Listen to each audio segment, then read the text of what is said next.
আসসালামু আলাইকুম। আসলে আমি এখন আছি আমার বোনের বাসায়।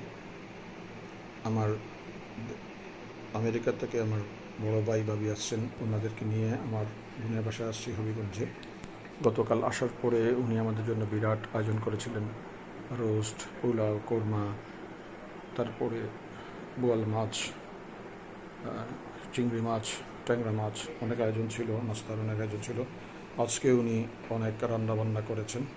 আসলে এইগুলা বলার কথা মূলত যেটা আমি বলতে চাচ্ছি, ভাই বোনের ভালোবাসা, ভাই বোনের আদর এমন এক জিনিস, এটা মানে স্বার্থ ছাড়া আমি মনে করি।